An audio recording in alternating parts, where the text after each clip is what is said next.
Columbus wrote in his journal that these people would make fine slaves when he landed. Mm-hmm. That was just in his journal. Yeah, that's his personal thoughts, bro. I mean, of course he ended up cutting people's ears off and shit and genociding, but, you know. That was his first impression. Like, these would be good slaves. These would be pretty good slaves. He just kept it. He was like, Well, that's just kept it to himself. That's his own personal That's thing. 1492. Dude. I mean, if you check my journal, dude, there's a couple of I've seen people before. I'm like, you know what? That's a fine slave, dude. That would be a great slave.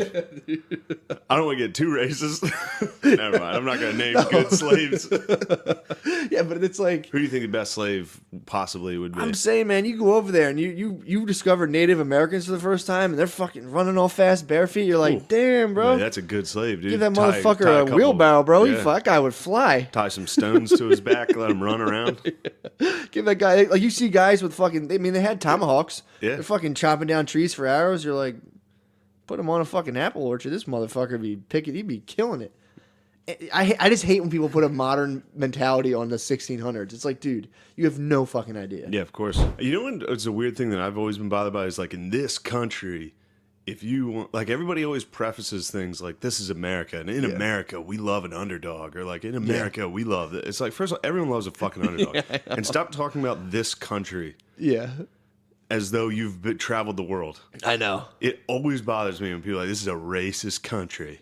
Oh, dude. Like, have you traveled, dude? Why don't you ask Sudan if they're racist? Have you gone anywhere, dude? Have you even read to find out, like, it? That's the other thing, too. And they're like, this country's founded on racism. And it's like, dude, read about them. Like, there's been so many other genocides all over the world for the same thing. Have been like, yeah, you guys are the other guy. Fuck you guys. That's so fucking annoying. We're spinning our wheels. This country's founded on white supremacy.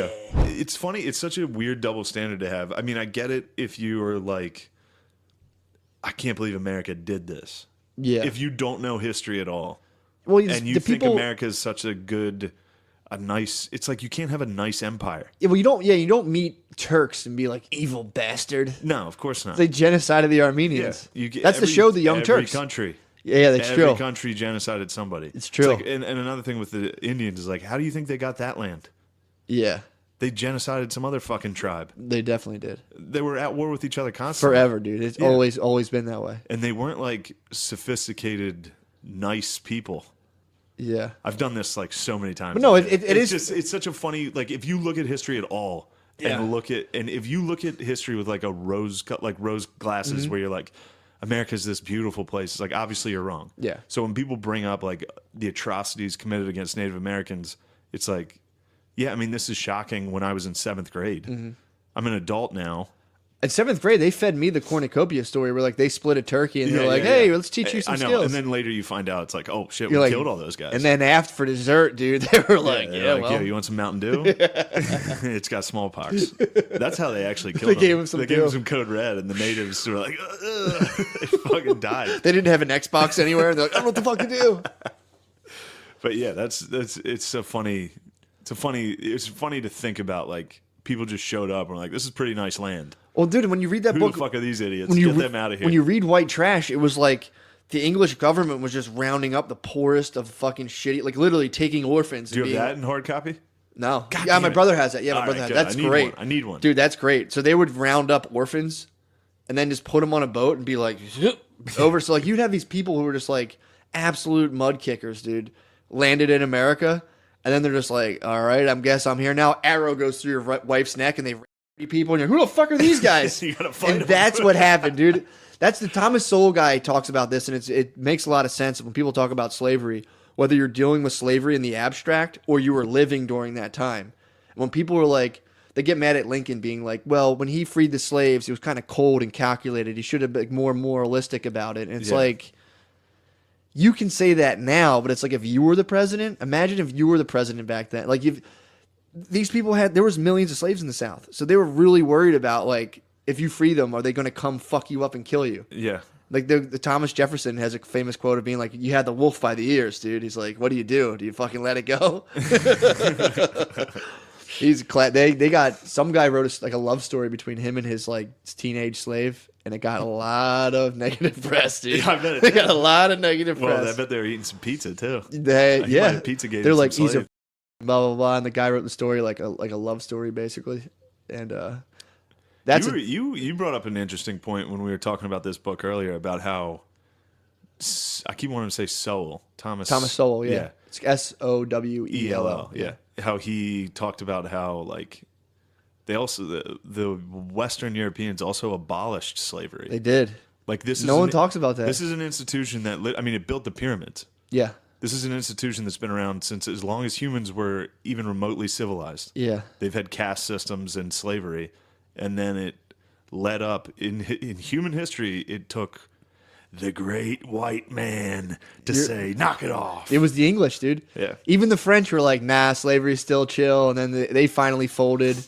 Yeah, dude. I think it was like the Portuguese were the last ones. Yep. I think in Brazil it was still going. Yep. But then there was the US and Brazil. There was the Arabs in Asia, man, and they were still rocking in the free world. Still going. They got stamped out hard though, and then they would fly French flags, and the British government wasted millions of pounds on abolishing slavery worldwide. So it's How about that? I What know. do you think of that? They were the biggest slave exporter too. That's like, dude, that's While they also kind of enslaved the Irish people. that's true too. The Irish were slaves dude, too. that's that should be the name of our podcast. The Irish slaves. The Irish were slaves. Came in and started Let's cutting talk birds. slaves. You want to talk slaves? We already covered bullshit. Let's cover some slavery. What you want to talk about? What do you think of slaves, dude?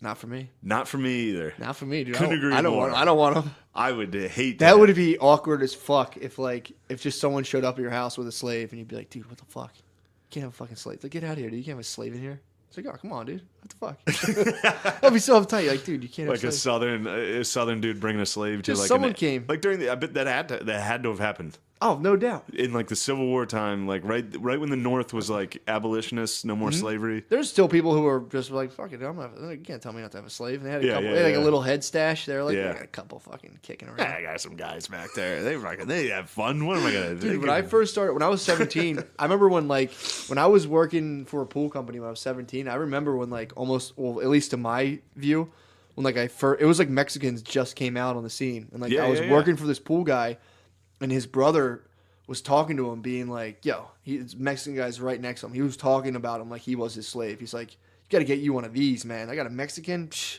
these Mexicans are great. And he'd be like, I'll let you use my Mexican for the day. And would talk about him like he was a fucking slave. While he was standing there? Standing right fucking next to him. I was 17 years old. I remember the three of us had to we had to do asphalt, a whole big driveway. And he's like, I'll take my Mexican for the day. So I'm telling you, bud, you need to get rid of these guys, get you some of these. I was just sitting there like, what the fuck? You would have thought it was his. It was just standing next to him. He's like, "Go with him." It was his fucking slave. Holy shit! That's a fucked up story. I was getting $7 an hour. He was probably giving his Mexican $4 an hour. Dude. Yeah. Giving him nothing. Yeah. And we had a fucking doing asphalt sucks. That's a good lad. He was the first lad, dude. He was a fucking Gen 1 lad. He was the fucking... He was ladded for Columbus, dude. Columbus. But yeah, I remember this guy. I remember being like, damn, this guy's talking about this Mexican dude like it's his slave. Lad Armstrong. That's Lance Armstrong. That doesn't make sense. Lad Armstrong landed on the fucking moon, dude. Dude, I mean, this guy was maybe he felt good about getting talked up all Laddie day. Robinson. He was the first. He was the first lad, dude. But yeah, I mean, I don't know, man. You're right though. I don't remember lads being around when I was younger. I'm telling you, I think that's because when we were young, we still had Polacks. What do you think? Still Polacks had were the Eastern OG Europeans were the lads. lads? We had some I'm talking and 70s. Not that we were young during that. I think they were more out west. 70s, 80s. I think we had you used shitty workers like Polacks. Yeah. You used Eastern Bloc, fucking newly. I could see that. Yeah. And then 80s, 90s. I think the lads made a good run. Yeah, man. Lads, they fucking scurried around. I mean, they're like the Irish in some respects, where they came in here and they're just working, dude. 40 years. Next thing you know, we're gonna have a lad president. They've got Taco Bell going. TB. They got T-Bell flying off the shelf, dude. I don't think. Do a lot of Mexicans eat a Taco Bell? No. I don't think they. No, of course not. I think it's just high white people. Yeah. Well, definitely some black people. Dude, I haven't had Taco Bell in forever. I bet that shit's so good. I can feel those soft tacos in my mouth right now. Dude, they were delicious. They're fucking They make great. you shit right away. My uncle still eats a Taco Bell pretty regularly. He's like, you can't beat it. For the money, it's the cheapest food. He tries to logistically. He tries to real honestly be like, honestly, you cannot beat Taco Bell. It's yeah, you can, dude. Yeah, go to anywhere. Go to fucking 7-Eleven. It is fucking good though. All right,